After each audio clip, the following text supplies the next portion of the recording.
Bismillah, Assalamualaikum warahmatullahi wabarakatuh. Selamat pagi, salam sejahtera bagi kita semua.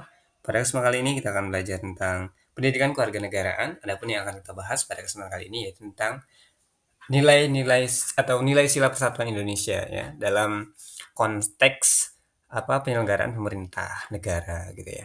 Jadi saya singgung lagi penyelenggara negara itu adalah wakil kita gitu ya. Ada presiden dan pembantunya gitu ya. Ada gubernur dan pembantunya gitu ya. Ada di bawahnya itu ada bupati, ada wali kota dan pembantu-pembantunya gitu. Pembantu yang saya sampaikan di sini adalah eh, apa misal nih presiden dibantu oleh menteri-menterinya gitu ya, terus lagi gubernur dibantu oleh dinas-dinasnya ya, misalnya ada kepala dinas pendidikan Jawa Barat ya, kepala dinas sosial Jawa Barat atau dinas sosial Jawa Barat dan seterusnya gitu ya. Oke, dan terakhir mungkin di bupati ya, bupati itu di bawah, dan terakhirnya ada kepala desa dan pembantu-pembantunya, bahasanya begitu ya, dan jajaran-jajarannya kalau lebih enak deh ya, jangan nggak masalah. Oke, kita singgung di sini nilai persatuan Indonesia itu adalah tentunya untuk menyatukan ya bangsa ya, menyatukan wilayah, menyatukan masyarakat, menyatukan warga agar apa? Tidak terjadinya konflik ya, tidak terjadinya perseruan di antara dua belah pihak dan seterusnya. Nah, bagaimana caranya kan gitu ya. Nah, agar negara ini tetap kokoh kan gitu ya.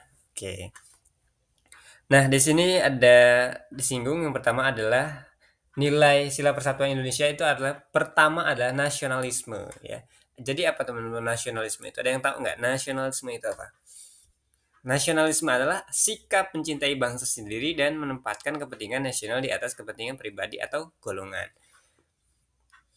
Nah, jadi kita itu harus aware dengan bangsa kita ya. Harus sayang dengan bangsa kita gitu. Pada dasarnya gitu lah nasionalisme itu ya.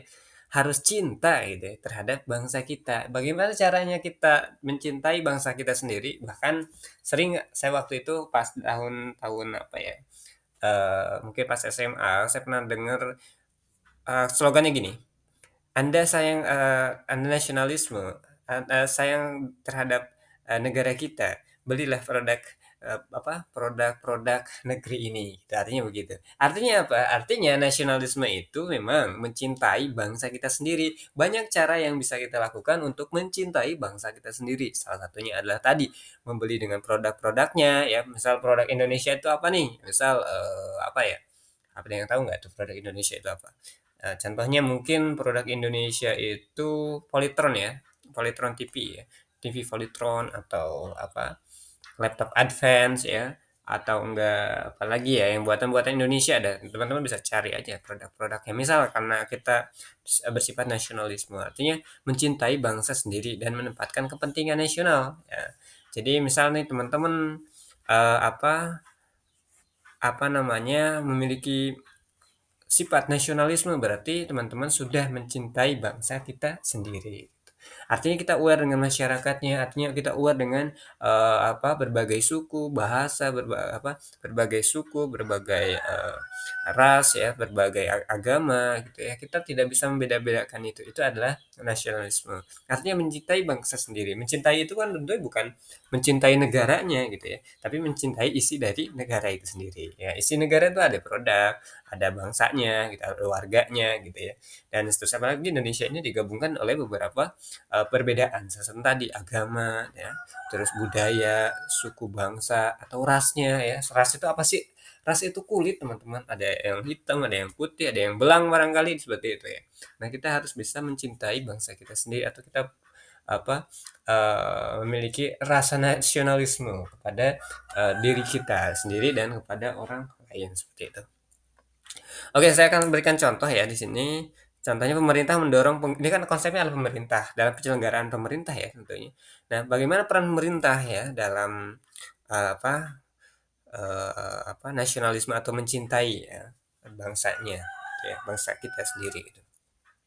Pemerintah mendorong penggunaan produk lokal melalui kampanye, biasanya ada di iklan-iklan gitu ya, yang tadi saya sampaikan, terus dengan slogan "Bangga Buatan Indonesia", misal seperti itu. Ngapain jauh-jauh liburan ke Indonesia aja kan begitu, ada juga yang begitu. Artinya pemerintah menggebur-gebur ya, menggebur-gebur itu informasikan berkaitan dengan kita harus nasionalisme. Kita harus memiliki atau kita harus memiliki sifat nasionalis ya, atau kita bersikap mencintai bangsa kita sendiri. Salah satunya tadi membeli produk-produk dalam negeri ya, liburan-liburan di dalam negeri aja. Jadi uang-uangnya itu muter di dalam negeri dan uang kita itu belanja untuk dalam negeri juga untuk mensejahterakan para pengusaha di dalam negeri. Misal ada UMKM, ada pengusaha menengah dan seterusnya gitu ya. Dan ketika kita belanja di situ, maka kita otomatis menghidupkan negara, seperti itu ya. Nah, untuk mendukung perekonomian nasional tentunya kita harus bisa apa namanya belanja tadi bangga terhadap produk sendiri gitu atau buatan Indonesia. Kita mengurangi ketergantungan pada produk luar negeri. Misal beli baju dari luar negeri, beli apa? Beli beli apa namanya? Beli HP dari luar negeri, beli beli apa ya? TV dari luar negeri. Yang ada apa? Indonesia nih hancur gitu. Yang ada lama-lama perekonomiannya bangkrut, teman-teman. Perputaran ekonomi lambat karena apa? Pembelanjaannya nggak ada yang suka produknya, nggak ada yang belanja produknya. Akhirnya apa? Akhirnya bangkrut, banyak gulung tikar. Apalagi sekarang media tuh udah banyak sekali ya. Media itu tempat ya, media online ya, tempat pembelanjaan online ya bahasanya. Nah, sekarang itu dengan mudahnya kita bisa belanja secara online, by digital, by HP gitu. Tinggal klik-klik-klik, hasilnya datang, gitu ya. Dan ada juga yang belanja dari luar negeri ya. Nah, itu yang mengakibatkan produk kita tidak laku dan akhirnya akan menyusahkan perekonomian kita sendiri gitu. Seharusnya kalau kita belanja dari luar negeri tentunya by price-nya itu mahal teman-teman ya. Kalau karena apa? Uang kita dengan uang luar negeri tentunya berbeda ya dari apa? Dari apa? Kekuatannya gitu ya. Gitu. Kalau $1 Indonesia itu sekitar 16.000. Nah, bayangkan ketika di sana baju itu sekitar $20, kalau yang di Indonesia ini harganya cuman 100.000 gitu. $20 itu sekitar 350 ribuan kali ya. Dan seterusnya lah. Seperti itu. Oke, di sini juga ada cinta bangsa dan tanah air. Nah, kita harus mencintai bangsa kita sendiri dan tanah airnya ya. Artinya mencintai wilayahnya, mencintai rakyatnya, mencintai warganya, mencintai produknya yang tadi juga ya, nasionalisme itu. Saya jelaskan juga terkait dengan cinta bangsa dan tanah air. Setiap warga negara tentunya diharapkan memiliki rasa bangga terhadap siapa? Indonesia, terhadap negaranya gitu loh. Tentunya untuk menjaga keutuhan, menjaga keutuhan wilayah. Nah, agar apa? Agar wilayah ini tetap menjadi wilayah NKRI ya gitu. Karena ada cinta bangsa dan tanah air. Kalau nggak ada rasa cinta dan bangga, yang ada apa? Perpecahan kayak Timur Timur waktu itu dan akhirnya Timor Leste lengser dari Indonesia, pergi dari Indonesia, meninggalkan Indonesia. Kenapa? Mungkin karena waktu itu tidak ada rasa cinta tanah air gitu, cinta bangsa ya. Mungkin waktu itu karena memang ideologinya mungkin berbeda juga, tapi sehingga apa? Sehingga ya dia melepaskan diri lah seperti itu. Nah, kita sebagai warga negara, kita harus bisa menjaga keutuhan wilayah kita. Jangan sampai kita diusik oleh negara lain nih. Misalnya ngaku-ngaku tuh batas wilayahnya, ya nggak bisa kalau. Makanya kita tuh harus cermat juga, harus harus paham juga gitu. Seperti itu. Dan menghormati simbol-simbol negara. Ya, simbol negara itu apa aja? Bendera ya, terus lagi ada apa lagi? Ada apa? Garuda sebagai apa simbol Bhinneka Tunggal Ika gitu loh. Oke, simbol-simbol Bhinneka Tunggal Ika kan di Pancasila ada tuh, ada rantai, ada banteng, ada apa gitu. Nah, itu ada simbol-simbolnya. Dan bahkan di negara kita nggak boleh tuh apa namanya mengibarkan bendera-bendera kayak mau kemerdekaan gitu ya, atau membakar bendera Indonesia nggak boleh itu. Bahaya itu. Artinya tidak menghormati simbol-simbol negara. Apalagi misal ngebakar burung Garuda ya, burung Garuda buat apa namanya? Bukan burungnya tapi gambarnya, gambar burung Garuda yang di ada Pancasilanya misalnya Pancasila burung Garuda di situ ada Pancasila Pancasila. Nah, intinya di Indonesia ini dilarang tuh Pancasila dibakar gitu ya meskipun hanya tulisan-tulisan biasa ya yang tempel-tempel gitu ya. Itu dilarang itu simbol negara gitu ya. Begitu. Itu adalah simbol-simbol negaranya. Nah, contohnya apa? Upacara bendera setiap tahun nih. Eh, ini khusus untuk penyelenggara negara ya. Tadi ya saya sampaikan itu. Pemerintah lah. Upacara bendera setiap hari Senin di sekolah dan instansi pemerintah merupakan bentuk nyata cinta tanah air dan penghormatan terhadap lambang negara. Kita adanya 17 Agustus untuk menghormati, ya, menghormati para pahlawan dan menghargai jasa para pahlawan, dan yang paling utama adalah memperingati hari kemerdekaannya. Apa zaman dulu kan darah itu perjuangannya sampai darah-darah yang berkocar-kacir gitu ya. Nah, kalau zaman sekarang kan tinggal menikmatinya saja gitu ya. Tapi kita harus bisa menghormati terhadap negara-negara kita atau simbolnya atau lambangnya gitu ya. Nah, kenapa di sekolah itu diharuskan upacara, karena untuk apa tadi? Untuk menghormati terhadap bentuk nyata cinta tanah air. Jadi ketika kita upacara berarti kita sudah membentuk diri kita menjadi cinta tanah air. Ada juga kan yang malas capek-capek saya ngapain ya, nggak panas-panasan ya, berjemur dan seterusnya. Aduh itu. Jadi dia nasionalismenya kurang, artinya dia kurang cinta terhadap bangsanya sendiri gitu ya. Kan di situ ada penghormatan kepada bendera gitu, ada bacaan teks proklamasi, ada proklamasi Pancasila dan seterusnya. Itu adalah menghormati terhadap lambang negara salah satunya. Oke, ketiga menggalang persatuan dan kesatuan bangsa. Nah, ini adalah menggalang. Kalau kata menggalang itu hasilnya menggalang itu kayak berbahu-bahu gitu ya. Berbahu-bahu menjaga persatuan dan kesatuan bangsa gitu aja istilahnya begitu ya. Oke, tentu menggalang persatuan dan kesatuan bangsa ini adalah contohnya adalah, atau saya jelaskan dulu ke dalamnya dulu ya. Pemerintah dan masyarakat wajib menjaga keharmonisan. Pemerintah dan siapa tadi? Dan masyarakat. Karena tanpanya ada masyarakat, itu pemerintah itu nggak akan berfungsi, nggak ngapain pemerintah ada gitu, nggak ada rakyatnya juga. Gitu. Mengurus diri sendiri gitu, nggak bisa gitu ya. Nah, pemerintah dan masyarakat wajib menjaga keharmonisan antar suku gitu ya. Karena tadi Indonesia ini dilahirkan dari berbagai daerah, dari berbagai suku, dari berbagai agama, dari berbagai budaya ya yang ada di Indonesia. Nah, tentu ya saya sampaikan contohnya. Program Satu Indonesia atau Festival Budaya Nusantara yang diadakan oleh pemerintah untuk mempererat hubungan antar daerah melalui pertukaran budaya dan seni. Ada namanya festival budaya nih. Setiap provinsi atau setiap daerah ya, atau harus mengikuti festival budaya ini. Ada dari Jawa Barat itu Jaipongnya, mungkin festivalnya gitu ya, dan seterusnya. Untuk dari Aceh itu ada tari-tarian gitu ya. Nah, banyak lah ya budaya-budaya, teman-teman bisa cari aja sendiri budaya-budayanya. Nah, jadi untuk apa sih? Untuk mempererat, menyatukan bangsa Indonesia, menyatukan tadi kesatuan bangsa gitu, menyatukan pemerintah dan masyarakat ya, atau menyatukan masyarakat keseluruhan. Jadi supaya nggak ada supaya pertama sih ketika festival itu pertama nih kita semakin erat dengan kebudayaan. Salah satunya itu kita juga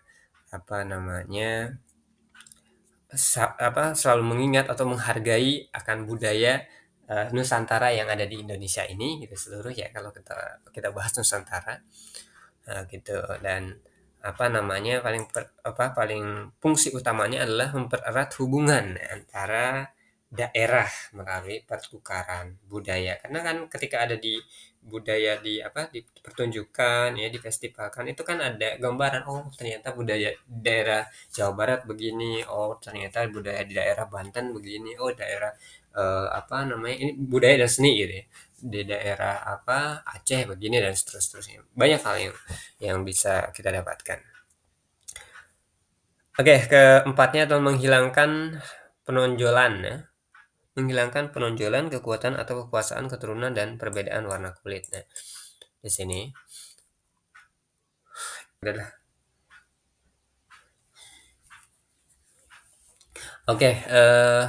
tadi nomor 4 menghilangkan penonjolan, kekuatan dan kekuasaan keturunan dan perbedaan warna kulit. Nah, di sini juga disinggung bahwa kita harus menghilangkan kekuasaan, keturunan, dan perbedaan warna kulit ya. Jadi nggak ada tuh dipilah-pilah gitu ya.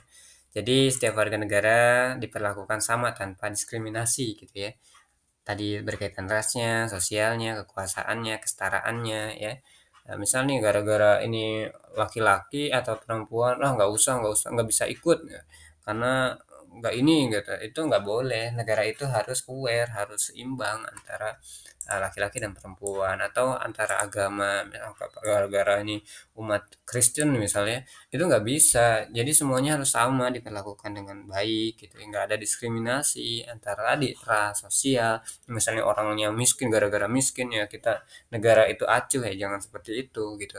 Misal apa namanya, ya ini membandingkan kesetaraan, jangan sampai membanding-bandingkan kesetaraan ya gitu ya. Itu di bagian keempat. Contohnya pemerintah menjamin bahwa dalam proses rekrutmen CPNS, nah contoh nih ya, atau apa TNI atau Polri ya, semua warga negara memiliki kesempatan yang sama tanpa diskriminasi. Jangan sampai diskriminasi. Oh, misal daerah Bogor nih nggak boleh gitu, ya nggak boleh begitu gitu. Harus sama, memiliki kesempatan yang sama gitu gitu dalam proses seleksi ataupun hal yang lain yang misal ada program pemerintah dalam kegiatan sarjana penggerak ya, itu boleh tuh dari seluruh Indonesia gitu ya ikuti. Nah, dan terakhir di sini adalah menumbuhkan rasa senasib dan sepenanggulangan. Nah, jadi teman-teman ketika bangsa Indonesia terus merasa memiliki nasib ya, nasib dan tanggung jawab bersama dalam menjaga dan membangun negara, ya, maka hasilnya adalah kita akan kuat ya, negara kita akan kuat. Karena apa? Ada gotong royong di situ, adanya apa nah misalnya pas COVID-19 kemarin ya, ya kita kan saling bahu membahu tuh, saling bahu membahu menolong. Misalnya ada warga kita yang nggak kerja, kita karena dia lagi terpapar atau lagi apa kena penyakit, karena kan di situ COVID itu tidak bisa keluar rumah sehingga apa kita itu sehingga apa sehingga kita itu harus di dalam rumah secara tertutup ya, sehingga kita nyari makan juga sulit, yang ada kita bawakan taruh di depan rumahnya gitu atau di depannya gitu, kita nggak boleh bersapa atau nyapa atau ngobrol atau salaman, nggak boleh kan gitu ya. Nah, contohnya saat terjadi bencana alam di suatu daerah nih ya, contoh nih ya, misal kemarin tuh ada di daerah kita di Sukamakmur atau di Sukabumi atau di Cianjur waktu itu ya. Warga dan seluruh Indonesia termasuk pemerintah pusat ikut membantu melalui Badan Penanggulangan Bencana ya. Ada pemerintah juga hadir di situ gitu. Dan gerakan sosial lainnya, ada juga warga yang datang ke sana memberikan bantuan dan seterusnya ya, support lah ya. Hitungannya begitu. Oke, saya rasa cukup teman-teman untuk apa namanya pembelajaran kita berkaitan dengan nilai sila persatuan Indonesia dalam penyelenggaraan pemerintah atau dalam penyelenggaraan pemerintah negara gitu ya. Nah, sebenarnya sedikit ya apa namanya poin-poin atau materi yang kita eh, jelaskan, tapi yang kita paparkan, tapi penjelasannya lebih ke orientasi, lebih banyak sekali. Jadi teman-teman diharapkan bisa memahami ya dari apa dari apa namanya poin ke atau nilai sila persatuan Indonesia ini, sehingga teman-teman bisa menerapkan dalam kehidupan sehari-hari seperti itu. Oke, nanti kita akan lanjutkan di bagian D atau nilai sila kerakyatan yang dipimpin oleh hikmat, kebijaksanaan dalam permusyawaratan perwakilan. Nah, ini lebih ke demokrasi atau dari kita oleh kita dan untuk kita ya. Nanti kita akan jelaskan di video pembelajaran berikutnya. Oke, saya rasa cukup. Demikian, terima kasih. Tetap semangat dan tetap upgrade ya dari kita. Ya, terima kasih.